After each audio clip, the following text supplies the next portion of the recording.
report. Due to my 28-year experience in the auto salvage business, I'm very good with wrecks. So if your car's been involved in a wreck, call me for a diminished value report. Call 727-541-1741. You may be owed some money for the lost value of your repaired vehicle. And visit us at GulfstreamMotorsports.com.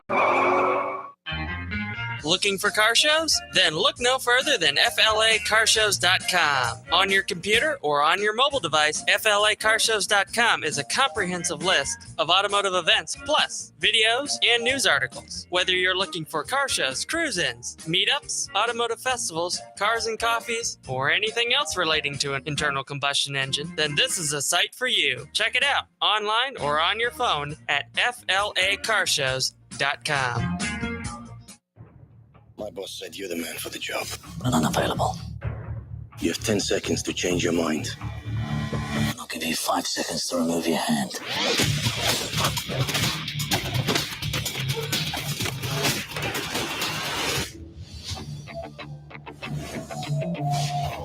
I insist on using only the best man for this assignment. Don't think of this as just another job. Think of it as a mission. One condition. I drive my own car. We changed the oil, gave it a tune-up, took out all the non-essentials. I got you my company. You want to tell me what this is all about? When you pass 75 feet from the car, complete the mission, save your life.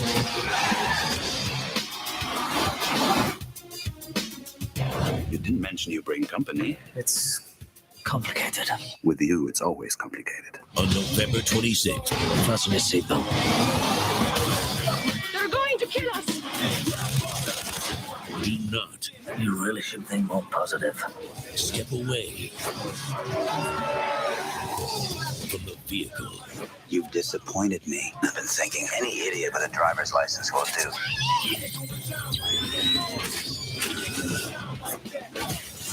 You're fired. Jason Statham. You think we're playing games, Frank? A little late for warnings, don't you think?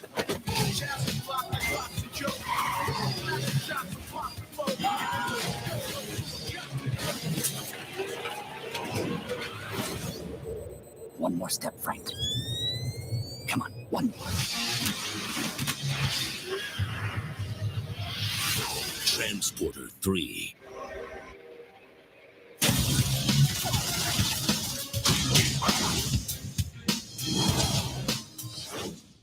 And now... Hey, Rocky! Watch me pull a rabbit out of my hat. Again? Button up my sleeve. Presto! No doubt about it. I gotta get another hat. Now here's something we hope you'll really like. Hey, I'm Dennis Gage from, and that's Stacey David. Just like Dennis, hurry! Would you hurry, Dennis? Sonic bombing this. I'm Dennis Gage from My Classic Car, and you're listening to Nostalgic Radio and Cars. No, you're listening to Nostalgic Radio and Cars. That's what I said. Yes, I said nostalgic. Nostalgic. You know, Stacey. I don't know what to do. You can dress him up, but you can't take him out. You know what I mean? Why not, man? You're paying this time.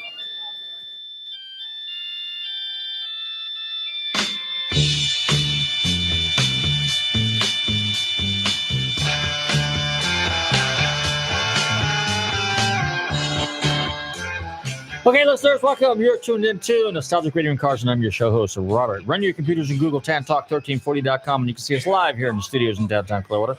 Don't forget to check out our website, GulfstreamMotorsports.com, where you can find out all about us. And if you missed any of our past shows, you can Google Nostalgic Radio and Cars, our archive page, where you can listen to all our shows for the past 11, almost 12 years. Right, Bobby? We're waiting one more week till we can say 12 years.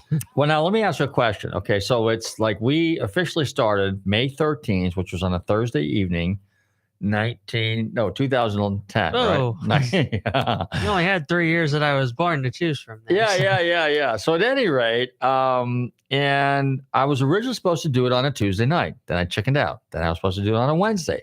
Then I chickened out.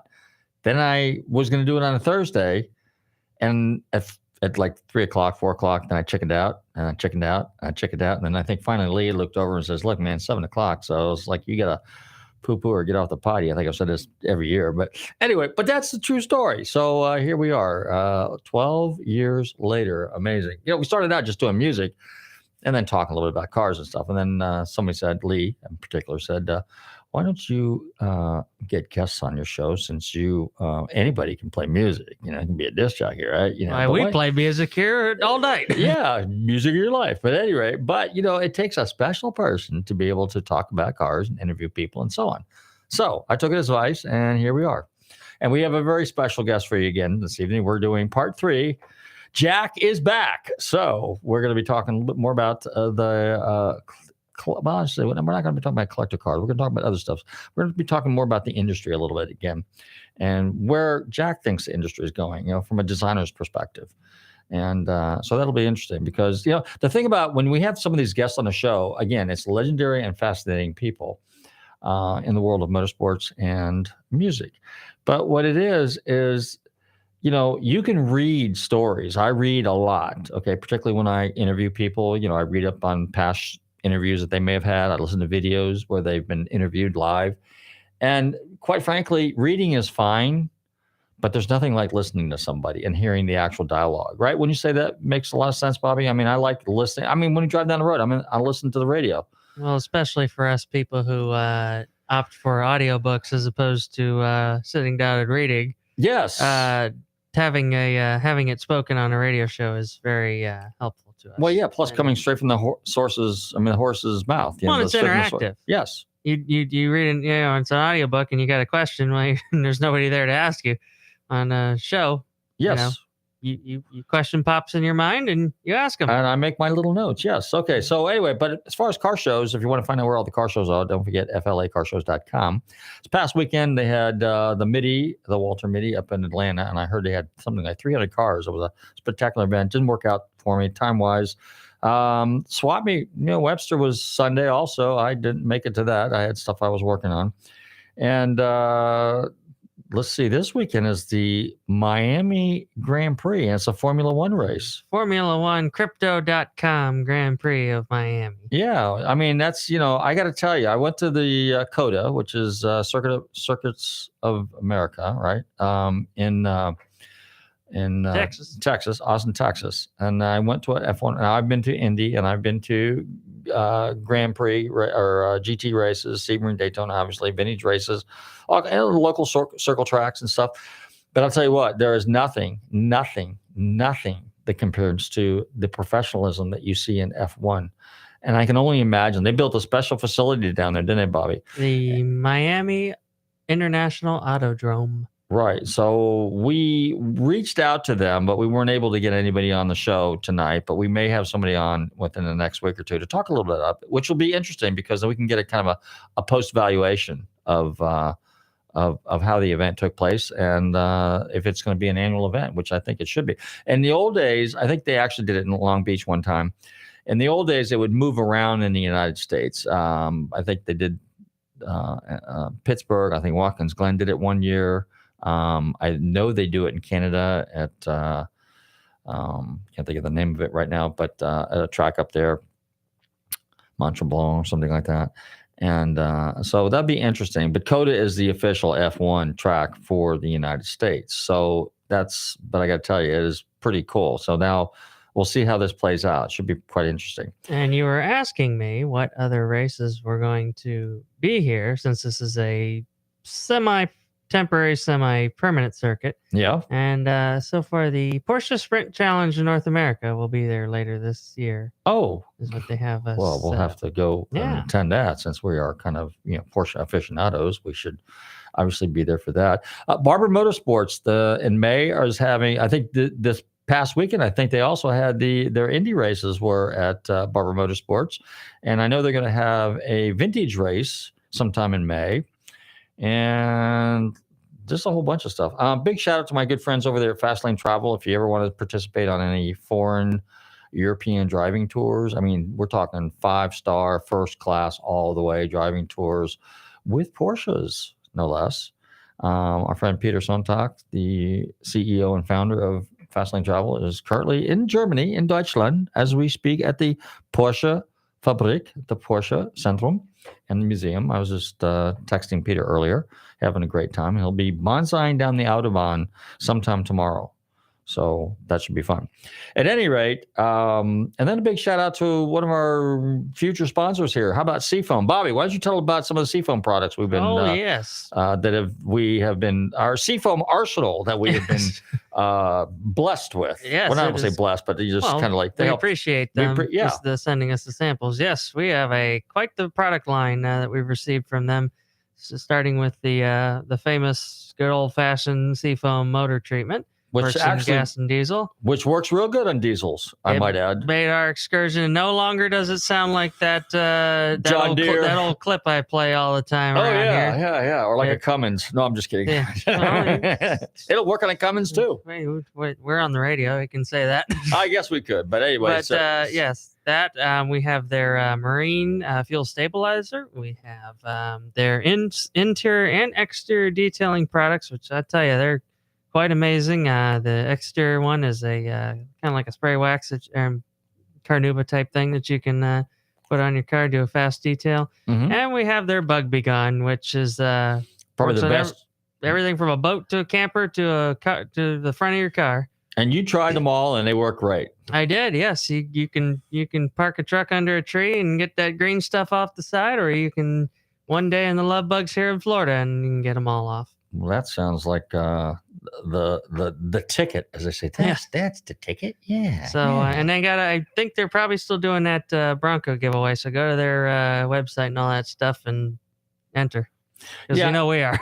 Right. Now, SEMA is again this fall. You always hear me talking about it, and I cannot overemphasize, if you are a car guy, if you have any connections to anybody in the car industry, and you want to go to the show of shows. For car guys, in terms of really cool state-of-the-art stuff, has been, interestingly enough, I got Dave Kindig's on right now from God, I can't think of that. What's the name of the show, Bobby? I can't remember it. But Shops Can Dig It Design. Can Dig It Design, yeah, right. But Dave Kindig's on. But anyway, he's been on a show before. He's a good guest and a friend of ours as well. And he comes up with some amazing cars. But SEMA, as far as all the products, and I don't care if it's wraps, if it's paint, if it's bodywork, if it's tires, wheels, if it's performance, if it's interiors, if it's suspension, anything you can imagine.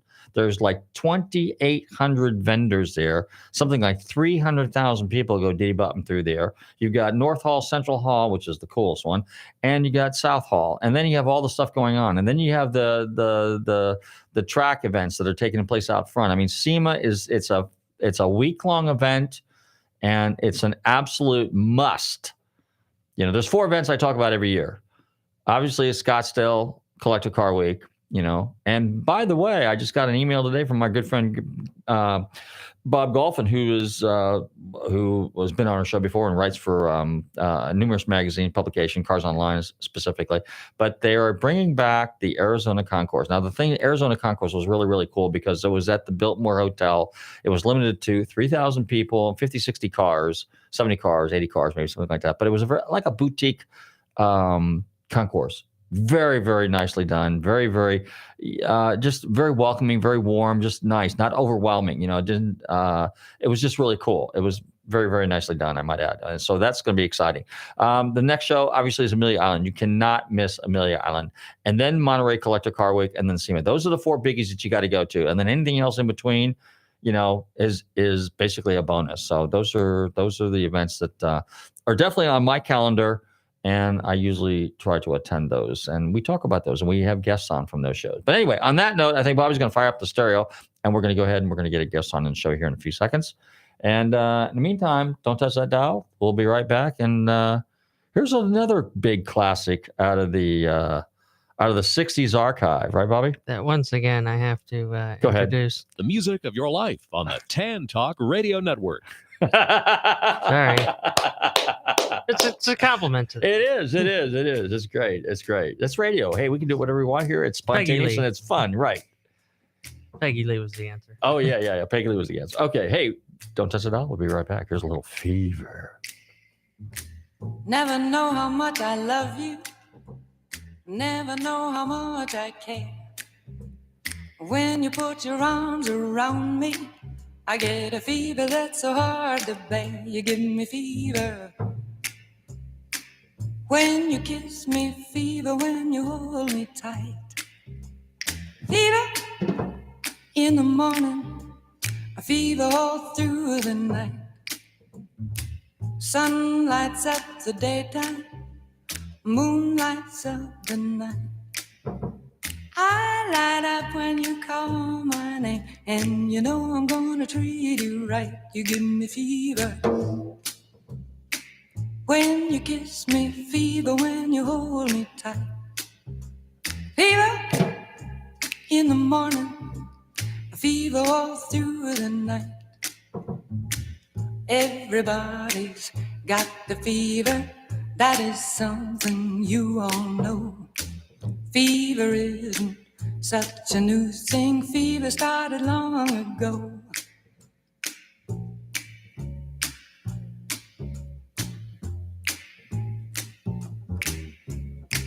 Romeo loved Juliet, Juliet, she felt the same. When he put his arms around her, he said, Julie, baby, you're my flame, now give us fever. When we kiss it, fever with thy flaming youth. Fever, I'm a fire. Fever, yea, I burn forsooth. Hi, I'm Bob Lutz, former vice chairman of General Motors, and I like listening to nostalgic radio and cars and Semper Fi. Okay, we're back, and we're back with Jack. Jack is back, and I'm delighted to welcome back the former head of Global Design for Ford Motor Company. I got it right that time. Jack, how you doing this evening? Great. Thanks, Robert. How are you? Pretty good. So let's continue our design series. And one of the things we didn't get a chance to talk about a little bit, and I want to see where this is going. Your thoughts as a designer on where you think the future of car design is headed. Now, the cars today, you're kind of like responsible for, let's just say, I think you coined the term jelly bean look. So today, the cars are very chiseled looking. So give us your thoughts on that a little bit. Yeah, well, first off, rather than jelly bean look, I like to call it the aerodynamic. Oh, our aero look. Yes, exactly.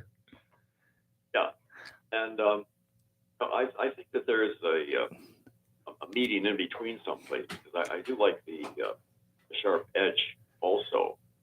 I think that combination of soft arrow shapes with hard lines delineating the shapes and the form of the car can work very well together.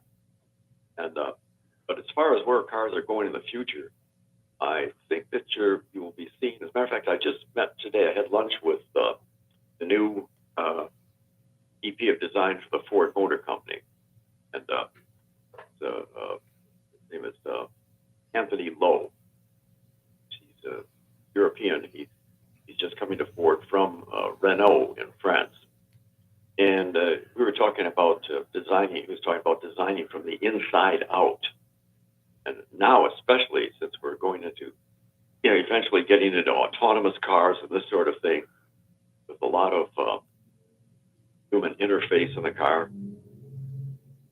And we've talked about this before, about designing a car from inside out, but this is probably happening more so, will be happening more so in the future than it ever has in the past.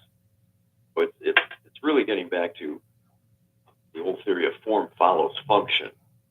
And I think this is going to have a significant effect on the car. And right away now, depending on how electric cars go, EVs, with the engine, with no engine and just a flat floor, a flat platform, we're going to have a much more freedom of shape car, and I think we'll have even more of an aerodynamic shape to the cars that they're developing in the future, which will help on energy. It used to be just say fuel economy, but now it's you need energy efficiency, no matter whether it's a combustion engine or an electric vehicle. And I think the electric vehicles will give us more freedom of design on the exterior of the car also. So I think it's going to play an important role. Let me make an observation. It seems to me that when we have actual corporate car people on the show, they lean towards, let's just say, the electric car theme a little bit more. Those of us outside of the corporate world that are more car guy, we're still ICE, internal combustion engine related, are oriented, and we're still hopeful with new types of alternate fuels, still using, piston oriented engines, combustion engines, possibly with hydrogen and things like that. As a designer, do you get involved in, outside of the fact that you got engine location, rear end location, drivetrain, things like that, do you ever have any, as a designer, would that be something that you would have any input in? Now, years ago, we weren't really on the EV thing like we are today, but today, do they get designers a little bit more involved in powertrains design aspect of the car? Oh, well, absolutely. And, but if the market is at this tremendous shifting point right now. Okay. And everybody's to cover the bases. If the industry goes EV rather than ICE, there's an incredible amount of investment we're talking about there. Mm-hmm. And so far, some of the EV vehicles that have been brought out of Teslas to now the new Ford F-150 Lightning truck, which is a pure electric vehicle, have been fairly successful. As a matter of fact, the F-150 Lightning truck is sold out. The production is sold out already, right through next year. So everybody, these are tough decisions for everybody to make. And then, of course, they have to take into consideration the difficulty getting all the materials that are necessary for electric vehicles, for batteries, all the rare metals that are necessary that we apparently don't seem to have all in this country. We have to go around the world finding them. Well, we know where they are, I guess, but a lot of them are in countries that we're not willing to deal with. But that it's an incredible burden on top management now to make these decisions. And I think that, at least in the case of most of the companies here in Detroit, are hedging their bets by holding on to internal combustion engines and not throwing them out. And there's still a lot of improvement, a lot of fuel economy improvements that can be made with the internal combustion engine over EV, and a lot of other issues with EVs, such as mileage, how much mileage you get on a charge, where are all the charging stations. Logistics, in other words.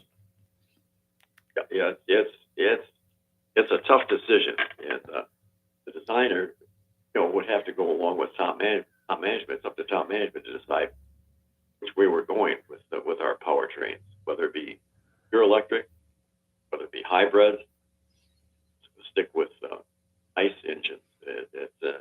But again, a good designer can design around either one of these. I think off the top of my head, a little more freedom designing with electric vehicles, because you're dealing with a flat platform. Sure, it certainly gives you a better shot of having more interior space with a flat floor inside in the interior of the car, and more flexibility on the exterior in terms of aerodynamics by lowering the hood and so forth. But the whole industry is going through a very critical point right now. From a designer's perspective, like you look at a car, and I'll use a Tesla as an example because a few of my friends have went out and bought those. To me, they come across very sterile inside. They don't, by comparison, you look at a Porsche Taycan, and it still looks like a car and a Porsche, and relatively everything in the car is identifiable. So from a designer standpoint, you guys obviously collect information, data, feedback, and I guess it's consumer related. And you basically have to kind of determine at that point in time how we're going to design our cars, because you're talking about designing the car from the inside out, and then the autonomous thing, I'm not personally, I'm not comfortable with that. But I guess where you're going with this is that, in the old days, you like when you first started in 1958, you were working on a 1960 car, so you're 2 years out. And then by the time you got into the late 70s, early 80s, you could bring cars from the drawing board to production much quicker. And today, with today's technology, obviously that again. And so where I'm going with this is that, do you feel that, is it the interiors, the design, all this is definitely, without a doubt, consumer oriented? And do you feel that we're getting a little too sophisticated and too, if the car becomes totally autonomous and by design and by creature comforts inside the car, what's going to, the mindset of the driver changes too. It's like, is he really going to be driving the car, or is the car driving him? Oh, that's a great point. And I think, a lot of us still like the internal combustion engine, and we like driving. Right. We like going gears. We like being in control rather than having our drive us over.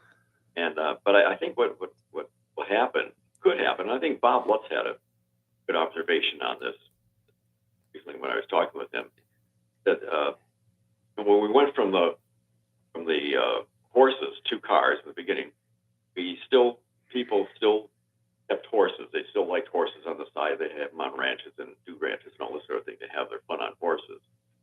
And possibly this could happen with internal combustion engines, or people who really like to drive. We can still, I think you'll see maybe a resurgence of more for the enthusiasts, more racetracks where the enthusiasts can get on and really drive. Even if he has a completely autonomous vehicle, he can still get on and get his kicks out of a internal combustion, where he can go through the gears and have fun driving a car too, rather than just being driven by it. So maybe there'll be I'll call it a dude ranch now for internal combustion engines, where people can go there and get their kicks on a test track. A little bit of that's happening right now, because you can only drive your car so fast on a normal highway. But we're going through an incredible transition. The whole industry is, and a lot of people think it's a real crapshoot, but there are also some very serious business decisions that have to be made on this, and we will get, we will get feedback through market research, especially on the interiors of the cars. And I don't know how much market research, really honest market research and usable market research, we can get on whether or not people really want autonomous vehicles or driver-oriented vehicles. I'm sure that everybody in the industry is asking that question right now. Which way are we going in the future? It's a tough one. Well, it's funny you mentioned Bob Lutz, because he was at a seminar. He's one of the guest speakers at a seminar in Scottsdale at Scottsdale Collector Car Week at the Haggerty seminar that they have at the Penske store in Scottsdale. And he pretty much scared the pants off most of us, frightened us and worried us, and I shouldn't say frightened us, but scared the crap out of us from the standpoint that says, well, you guys with your internal combustion engines, because, he's the, Mr. EV guy. And Bob's a great guy, don't get me wrong.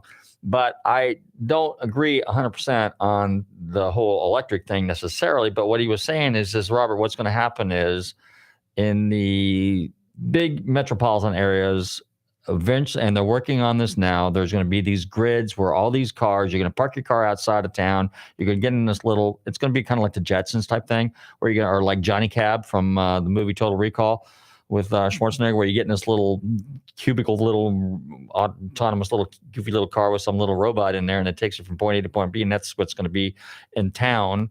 And then you'll have your cars outside, and then as they eventually try to phase out the internal combustion engine, you're going to have these car clubs, kind of like the M1 Concourse that you have up there in Detroit, and the one that they have down in South Florida, and they're building one here in Tampa, as a matter of fact, and they got a couple out west. And he says that that's kind of where it's going to go. So chances are down the road, he says that, this, just like you said about the horses and all stuff, I mean, you're going to have them, but you're not going to be able to drive them every day like you used to, because, it's a different world we live in now, Robert, as he put it. And I go, okay. So it's hard for us old schoolers to kind of grasp that a little bit. But, for the time being, we're going to enjoy what we have, and whatever happens, happens. And we're just going to kind of keep tabs on it, I guess. Well, change is always difficult, but and I think that they'll provide for the driver-oriented guy who really wants to get in there and experience the car as we knew it. Right.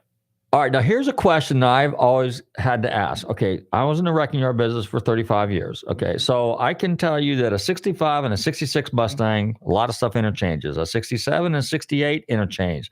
A 69 and a 70 Galaxy, a lot of stuff interchanges. A 66 and a 67 Lincoln, a lot of stuff interchanges. A 62, 63 Lincoln, a lot of stuff interchanges.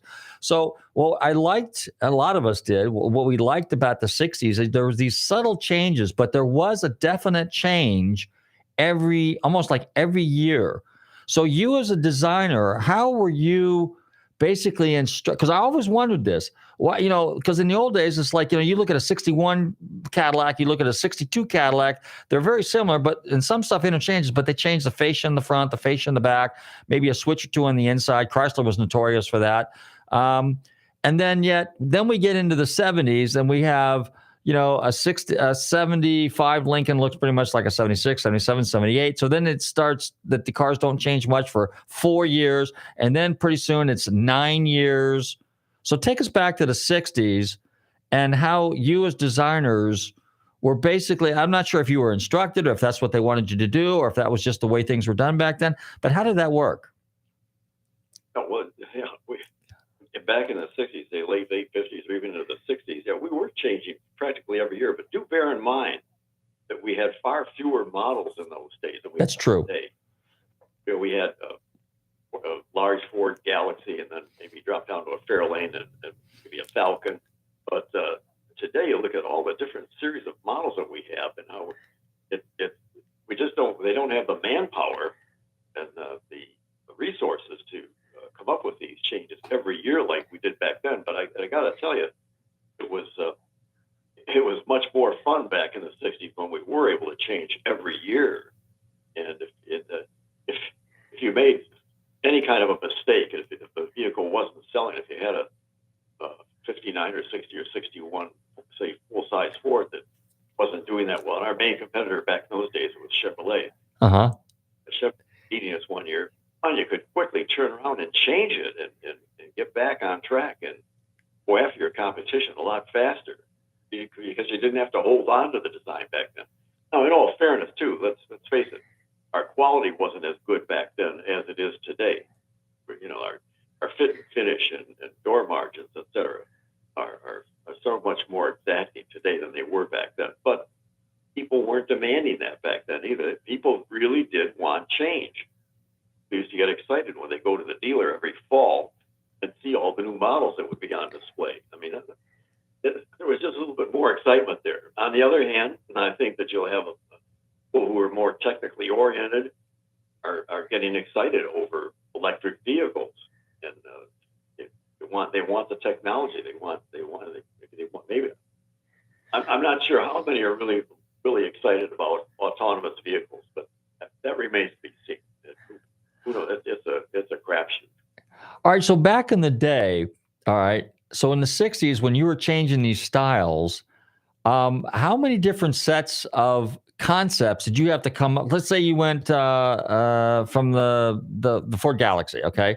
So you went from a 62, 60 was by itself, 61, 62, kind of similar, 63 and 4, which I thought were gorgeous cars. But almost completely different. I think the doors might interchange. But like you said last week, the central body was pretty much the same. So how many sets of drawings, plans, how many people actually worked on what did the team consist of? People always want to know that. Well, it's like, is it one guy to design the whole thing, or do you have 20 guys? One guy designed an emblem, one guy designed a headlight door, one guy designed an ashtray, one guy designed a radio knob. How did that basically work? Well, there was always the studio chief or studio executive who would make the final selection. But we had in the normal studio, at least in the Ford Motor Company, probably had anywhere from 10 to 12 designers. These are guys on the boards. And this, by the way, Dave, when you're talking about the 60s, this is before computers. Right. And so these guys were sketching by hand and then going right into clay models with this. And today, matter of fact, when I was talking to our new VP of design of the Ford Motor Company, I sort of had lunch with him today. He was saying that the young designers today just they can't freehand sketch the way they used to.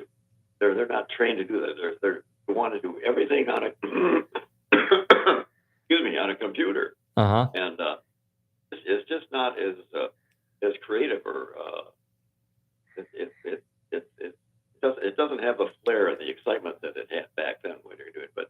But again, it's a sign of the times, and we have to roll with it. But back then, yes, you have maybe 10 or 12 designers in the studio, and there were the detail guys, of course, and especially on interiors. You say doing a knob or a control knob or steering wheel or wheel cover or whatever. Somebody has to do all the details, and it was usually the head, and generally the head of the department was the one that selected the overall theme of the car. Okay. And then it was up to the guys on the boards to work out the final details and working. And then the models had to go through feasibility with engineering, and you had to move a lot of clay around to meet the requirements of manufacturing and all. But and I think that a lot of that has changed now because of computers. I know it. Even after I retired, even before I retired, we were into computers, and things were changing then. When you're in the 60s, when were you fortunate enough to draw work on any of the Lincoln Mercury programs, like the Cougar, the Lincoln, any of that kind of stuff? Oh, absolutely. Oh, yeah. So your contribution to, let's just say, like, and the reason I'm saying this is because my friend Chris Dunn from Lincoln Land's listening, and he goes, "Wow, this is really cool," because he actually met you a couple of years ago up in Detroit. I guess you were a guest speaker at one of the events up there, and so I told him that you'd be back on the show again. So he's listening. And big Lincoln guy, and I'm a big Lincoln guy. I love those things, especially the suicide door cars. Those are just to me, that was probably one of the coolest cars out of the 60s. It was a suicide door Lincoln. The 60, I think you're talking about the 61 Lincoln, if I'm not mistaken. Well, 61 to 68, 69 was a suicide door. They all had suicide doors, where they open in the center. And but the 61 is by far the best looking, in my opinion. I'm partial, but all the Lincolns out of the 60s I thought were just stunning cars. I mean, they were classy. They were very formal looking, and that's what I think a lot of these cars today lack. They're not a very formal, classy looking car. They're kind of trendy and state of the art looking. Does that make any sense? Yeah, there was a certain elegance to that, especially in this talking about the 61 Lincoln with the suicide doors. Mm-hmm. It was, and even today, people are taking those cars and customizing them. I mean, not maybe lowering them a little bit, larger wheels, but holding the basic theme of the car. And there's still great looking cars. That's all there is to it. They're obviously very distinguished car on the road.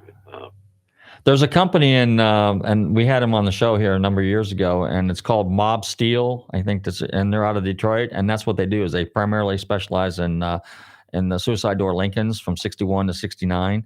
And they do some pretty trick stuff with them. And you're right. It's a whole culture now.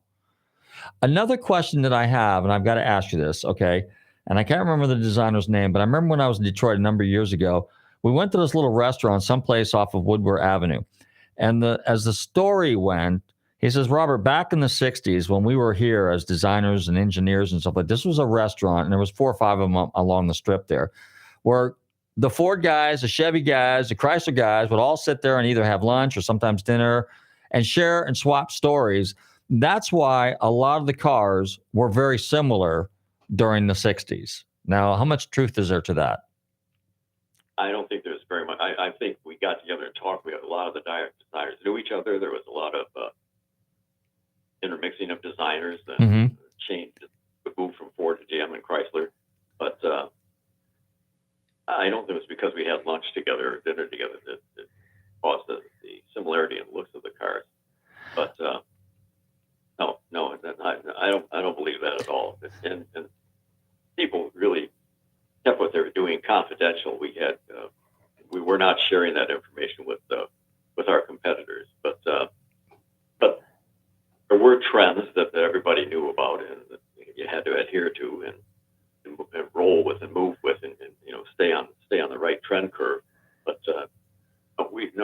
I don't think we didn't get together and exchange ideas. Is what I'm trying to. Okay, no, I get that. I get. Let me ask you this. Okay, so you touched on something earlier. Okay, so let's say back in 1965, we had a Mustang, we had a Fairlane, we had a Falcon, we had a Galaxy or a big Mercury, and we had a Lincoln. So you had 5 or 6 cars in the product line. Today, there's just like so many, like you said, and there's so much overlap. Do you think that that's a manufacturing flaw, and that impairs value, impairs the sales of, like, for example, you got a Ford Explorer, and then you've got a Ford Escape, and then you got something a little smaller than that, and then you've got the Expedition, then you get the long wheelbase Expedition, and then you had the Excursion, which I actually own one of those, which I like. And then Chevrolet had their Suburban and their short wheelbase, long wheelbase, and then they had the small one, and so on. And then Lincoln had the Lincoln Navigator, then they had the Aviator, then they had something else and something else, or the Mountaineer or whatever it was. I mean, so do you really need? And of course, they eventually did away with Mercury, no different than General Motors did away with Oldsmobile and Pontiac. Do you feel that because there was so much overlap that they eliminated the brands, and that was not necessarily a good idea, and they should have just kind of kept? I don't think they eliminated the brands, but they certainly ran full tilt on a variety in each brand. Right.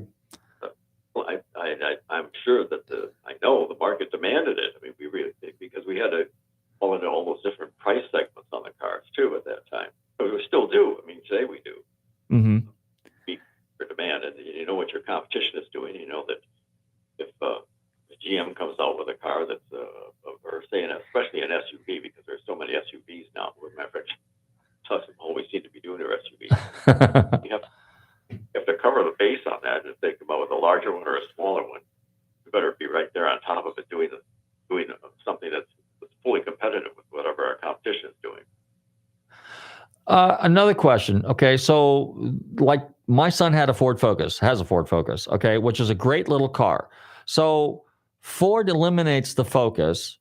It's like what we see is like the big three, basically eliminating certain segments of their product line. And then thus what happens is it allows these foreign companies to come in here and basically capture that market. And then it's kind of like you go, well, wait a minute, what was Ford, GM, and Chrysler thinking when they eliminated that? And then their main focus is on trucks and SUVs, but not everybody wants a truck and SUV. Somebody wants an American-made, economy car. How do you rationalize that as a designer? I mean, again, I know it comes from the top down, but I mean, you being a guy from Detroit and a car guy and a Ford guy, and then you see how we're kind of getting overrun by the imports, so to speak. Does that kind of resonate with you in a kind of a bad way? I'm extremely concerned about that. That's I ask myself that question every day. Are we really, really going the right way by eliminating the four-door sedans in different segments, mainly going for SUVs and throughout the Lincoln line and throughout the Ford line? These are tough decisions, and obviously people have taken to the SUV concept, but and it really concerns me when I see, so especially foreign competition coming in, continuing to do their four-door sedan. On the other hand, maybe they're getting the message also. They're going with more SUVs, but still we are definitely walking away from the four-door sedan in this country. Everybody seems to be doing that. I'm very concerned concerning to me. But obviously, the people on top of these corporations feel that's the way to go. We'll see. I think the jury's still out on that one. Okay, well, I'm with you on that department. There's no question about that. All right, let's talk a little bit about when you were at Ford Design, throughout the 70s, 60s, 70s, and 80s. And remember how in the 50s they came up with these really cool concept cars, Futurama style kind of cars and stuff like that? Did that continue kind of like, let's just say, like in your spare time type deal, or was concept cars and experimental cars, did that kind of continue through the 70s and late 60s, 70s, and 80s? Because if it did, you didn't really hear much about it. I mean, you know how they came up with really cool stuff out of the 50s. It was very futuristic, some of this stuff. And as a kid and a kid that built models back in the day, we look forward to that. And then in the 70s and 80s and 90s, it's like it just disappeared. Was it actually taking place, or was it something that was kind of phased out? Well, no, it took place, and I think the 60 Ford, which was a very clean-sided car, had the chrome molding running from front to rear on it, the horizontal fin. By the way, it's probably the widest production car ever built in this country. And that was taken from a concept car that we had in all the auto shows around the country, I should say. So that still made a lot of sense to do the concept cars then, and they're still doing some of that today, obviously, just to test the public out there. And I think you'll still see it going on. But we definitely did more of it back then in the 60s and right into the 70s. When were you associated with Chris Craft Boats? Because we'll jump into because I know you're passionate about boats. And then when did you kind of start designing boats a little bit or get involved with Chris Craft? Okay, right after I retired, I moved to Florida, and it was invited to a seminar, boat seminar, a fellow who set it up. And I happened to meet the Chris Craft people there. They were at the seminar, and the company at the time was owned by Peter. I can't think of his last name right now. Anyway, he was from London, England. When I got chatting with him, I said, "Gee, I'm from Michigan. I know Chris Craft, because Chris Craft started right here in Algonac, Michigan. He just bought the company, just bought Chris Craft, and." You've got so many wonderful Chris Craft details and design concepts that you can work with on your new Chris Crafts, and it'd be it's fun to take a crack at that. And then he invited me to why don't you let's see what you can do? How can you help us on that? And that's when I got involved with Chris Craft, and I did a lot of proposals for them for a number of their different types of boats, everything from their speedboats to cruisers. I try to use as many of the known Chris Craft design elements as I could on them, and they seem to accept him. But he wasn't from this country; he was from England, and I think he didn't know the history that well of Chris Craft, but they seem to be doing it very well the way they are. They're not building the large Chris Crafts like they used to. But that whole industry has changed so much. I mean, there's so many people in the boating industry now, from here and from abroad. But still an exciting industry. If you had to reflect back, what is one of your most proudest achievements? Of all the cars, now we know about the Aero Taurus. But aside from that car, what do you feel is one of when you look back and you reflect on your career with Ford, let's just say something out of the 60s and 70s, what would be something that stands out for you? Well, I think that the Taurus was really the breakthrough car, and it had a strong influence on our competitors also. That was probably the one that I was most influential in, and I think took a lot of risk on doing it, but got feeling that would make it. But then I think some of the Mustangs, the Fox Mustang, the first Mustang, Uh-huh. I just came back from Europe when we did that car, and it had I think, a very European feel to it. Downsized that car, and it was done. I think I mentioned on one of your earlier shows. Mm-hmm. We were do that car. We did it on a Fairlane platform. And, it's pretty tough to do a hot-looking sporty car on a four-door sedan platform. But I'm very proud of the way we were able to pull that off and still make it an exciting car. So I think that would be the '79 Mustang, the Fox Mustang, was one of our pretty good contribution by our designers.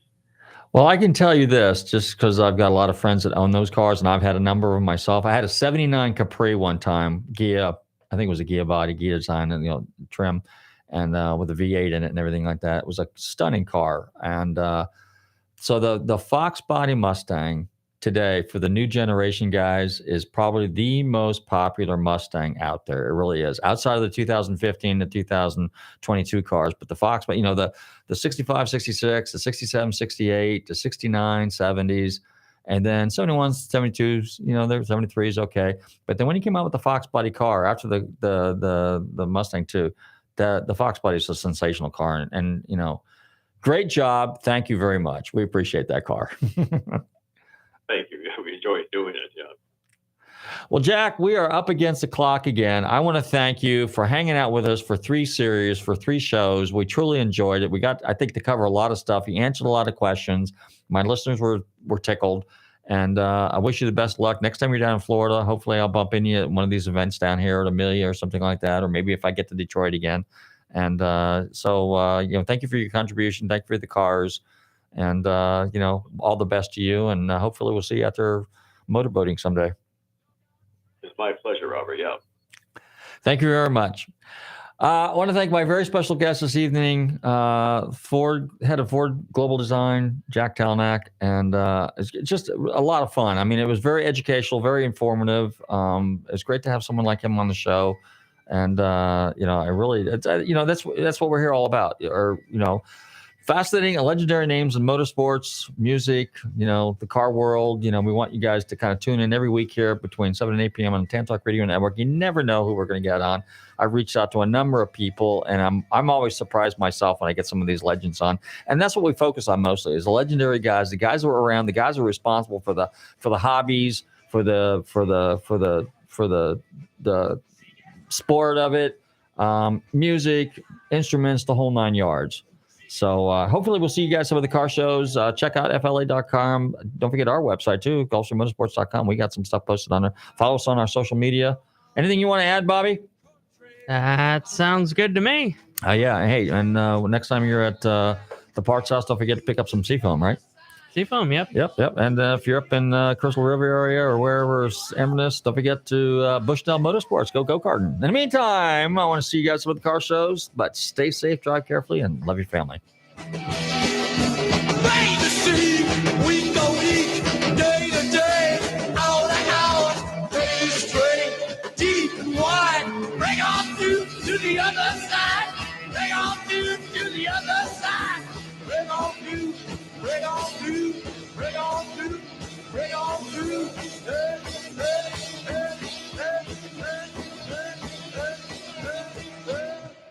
WTAN, Clearwater. FM 106.1. WDCF, Dade City. FM 102.3. WZHR, Zephyrhills. FM 104.3. Listen. This is CBS News on the Hour, your home for original reporting. I'm Jennifer Kuiper in Chicago. The Supreme Court confirms the authenticity of a leaked draft decision to Politico that would strike down Roe v. Wade. The court stressed that the opinion is not final until it is officially delivered. More on the leak from CBS's Jan Crawford. People leak to the media for a lot of reasons. They're outraged by something, they're disgruntled, or perhaps in this case, they were looking to influence a justice, hoping to change his or her vote. There are not a lot of people that would have had access to this draft ruling. The Chief Justice has asked the Marshal of the Court, who heads up the Supreme Court Police, to launch this investigation. The FBI not involved at this point. Vice President Kamala Harris tells those outside of the Supreme Court this evening. If the court overturns Roe v. Wade, it will be a direct assault